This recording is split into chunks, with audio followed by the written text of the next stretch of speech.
कभी सोचा है कि भारत की कुछ सबसे ताकतवर और पवित्र नदियों का जन्म आखिर होता कहाँ है? तो चलिए आज हम उत्तराखंड के विशाल नदी सिस्टम्स की गहराई में उतरते हैं और इसी सवाल का जवाब ढूंढते हैं।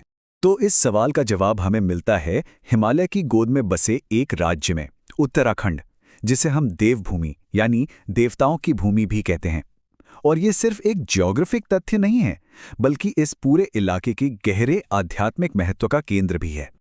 आज के इस सफर में हम इन्हीं तीन बड़ी नदी प्रणालियों को समझेंगे: यमुना, गंगा और काली।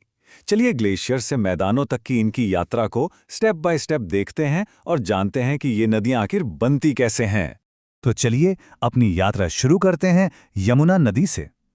ये सिर्फ एक नदी नहीं है, बल्कि संस्कृति और इतिहास का एक बहता हुआ प्रवाह है, जिसका उत्तराखंड के अंदर एक बहुत ही अनोखा रास्ता है। यमुना को कई नामों से जाना जाता है, और पता है, हर नाम के पीछे एक कहानी है। ऐसा माना जाता है कि इसकी खोज असित मुनि ने की थी, इसलिए इसका नाम पड़ा असिता। कालिंदी पर्वत से निकलने की वजह से ये कालिंदी कहलाई, और पौराणिक कथाओं में तो इसे सूर्यदेव की बेटी यानी सूर्यपुत्री भी माना जाता है। उत्तराखंड के अंदर अंदर यमुना अपने सोर्स से लेकर राज्य की सीमा से बाहर निकलने तक करीब 136 किलोमीटर का सफर तय करती है। ये एक छोटी लेकिन बहुत ही अहम यात्रा है जो इसके आगे के विशाल मैदानी सफर की नींव रखती है। तो यमुना का ये सफर शुरू होता है बंदरपूंछ ग्लेशियर के यमुनोत्री कांठा से। अपने शुरुआती रास्ते में ये जानकी चट्टी और हनुमान चट्टी जैसी पवित्र जगहों से गुजरती है, जहां इसमें छोटी छोटी सहायक नदियां आकर मिलती हैं। लेकिन इसका सबसे बड़ा और महत्वपूर्ण संगम होता है कालसी में। और यहीं पर एक बहुत दिलचस्प बात सामने आती है। टोन्स नदी, जो सुपिन और रूपिन नदियों से मिलकर बनती है, संगम पर यमुना से 2.5 गुना ज्यादा पानी लेकर आती है। जी हाँ, यही संगम यमुना के बहाव को असली ताकत देता है और ये दिखाता है कि कैसे कभी-कभी सहायक नदियां ही एक मुख्य नदी को विशाल रूप देती हैं। चलिए अब बात करते हैं भारत की सबसे प्रतिष्ठित नदी गंगा की। दिलचस्प बात यह है कि उत्तराखंड में गंगा नदी असल में एक नदी के रूप में शुरू ही नहीं होती। ये तो दो शक्तिशाली धाराओं भागीरथी और अलकनंदा के मिलने से बनती है। और ये दोनों नदियां एक दूसरे से बिल्कुल अलग हैं। एक तरफ है भागीरथी, जो गोमुख से निकलती है, लंबी और बहुत तेज, अशांत। वहीं दूसरी तरफ सतोपंत ग्लेशियर से आने वाली अलकनंदा थोड़ी छोटी लेकिन एकदम शांत और चौड़ी है। इनके इसी अलग अलग स्वभाव ने इन्हें बड़े दिलचस्प सांस्कृतिक नाम भी दिए हैं। ये सास बहू वाली बात एकदम फिट बैठती है। भागीरथी का जो शोर और गर्जना है वो उसकी संकरी घाटी की वजह से है, जो उसे एक सास की तरह बनाती है।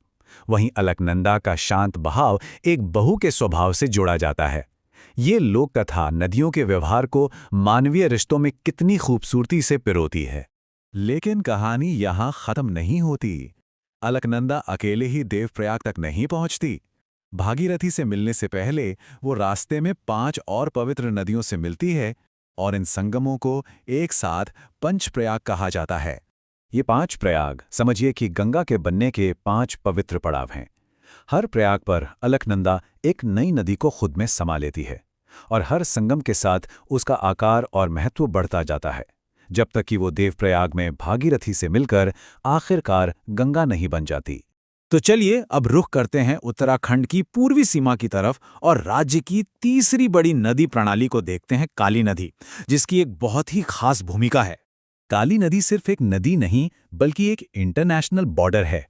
ये लिपुलेख दर्रे के पास से निकलती है और उत्तराखंड में अपने पूरे रास्ते के दौरान भारत और नेपाल के बीच एक प्राकृतिक सीमा का काम करती है। यही बात इसे एक बड़ी भू राजनीतिक पहचान देती है। और जाहिर है, ये भी अकेले नहीं बहती। रास्ते में कुथियांगती, पूर्वी धौलीगंगा, गोरीगंगा और सरयू जैसी कई अहम नदियां इसमें आकर मिल जाती हैं। ये सब मिलकर पूर्वी उत्तराखंड में एक बड़ा और जटिल नदी सिस्टम बनाती हैं। तो हमने इन तीनों नदी सिस्टम्स के सोर्स से लेकर उनके सफर को समझा, लेकिन ये सिर्फ भूगोल का पाठ नहीं है। सवाल ये है कि ये नदियां उत्तराखंड और उससे भी आगे पूरे भारत के लिए इतनी जरूरी क्यों हैं? देखिए, इन नदियों की अहमियत कई परतों में है।